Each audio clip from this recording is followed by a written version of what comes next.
The flux of interactivities. Libido.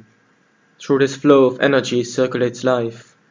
Reproduction mainly, amongst all organisms, be it through sexual penetration and absorption, as we know it in the human kingdom, self-insemination, or bacteria copying themselves. This flux of life energy doesn't revolve merely around sex and its flirting games, impressing potential partners for life bonding, or as a sexual pastime for the hedonists. The higher quality mind can for endurance in time withhold this urge to copulate and direct it through other activities, such as sports, as a means of self-development, and intellectual stimulation such as reading and learning and understanding and writing. Through such activities, as a male, you can notice when training mentally and or physical very hard, or afterwards, that there's no sexual desire. Your sexual organ might temporarily shrink even more so than when it is normal as not erect, and you will feel no sexual discontent by any lack of such. Eventually, this energetic urge for copulation will emerge, stronger each time after that you have suppressed and directed it. For you can direct only a part of it, thus releasing this pressure will occur through means of actual sexual activity or else by masturbation. To take the example of masturbation and the flux of energy before the act, during and afterwards, this constant flow of libido, as all fluxes are, is cut off through other processing machines, as an intermission, and continues afterwards as another substantial flux interdependent on the former and the latter. Like chaos is a constant flux of forming and breaking of patterns and symmetrical circulations, though increasing randomness and possibilities. Prior the act of copulation through masturbation, a storage of resources has formed, as it continuously does, for all needs depending on the priorities and stimulus. These resources are a flow in your metabolism, your current state of well-being, affected by the endurance of stimuli and needs to be gratified, and past experiences assimilated in your way of thinking and acting, stored in your memories. These memories might be distorted through health, forgetfulness, dishonesty with yourself and the environment, and perspectives of other people.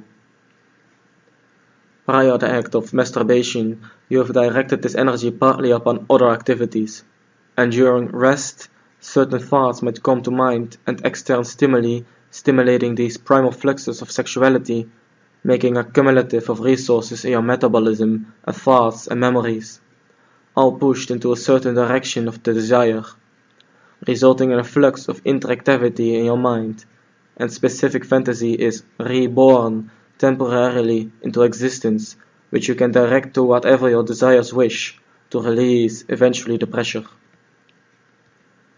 To control these fantasies is to not pollute your mind with the unrealistic, the improbable, and the unnatural. The unnatural excessive attention to any non-sexual part of the body that arouses sexual desire and may become necessary for sexual gratification. This body parts detached from the actual meaning, from the person, the body and the past, disconnected with no relationship with the person. Instead of the natural and seeing the body as a whole with the mind attached to the body, many are contaminated by and quarantined within pornographic images, about unattached sexual organs flapping in the air in close-up, penetrating random holes of to whatever they might belong. Such an imagination is controlled, captured by the extern, detached from the ego having submerged in the superego of indiscriminative dicks and random holes. To continue, from this flux of random resources, belonging however to the specific stimuli, will emerge sexual fantasy, and an order will come into existence of focused thoughts, depending on your well-being, impulse control, alternative outlets, such as intellect and sports, filtering of the extern.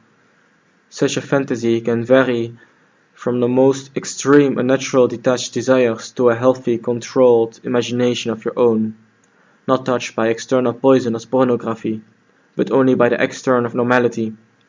Though the sexual obsessed will read from the lips of a beautiful woman, saying, "Can I help you?" reading, "I want to suck your dick," That again is the cage of imagination detached from reality, the consciousness of those belonging to the animal world, those without ego and honor.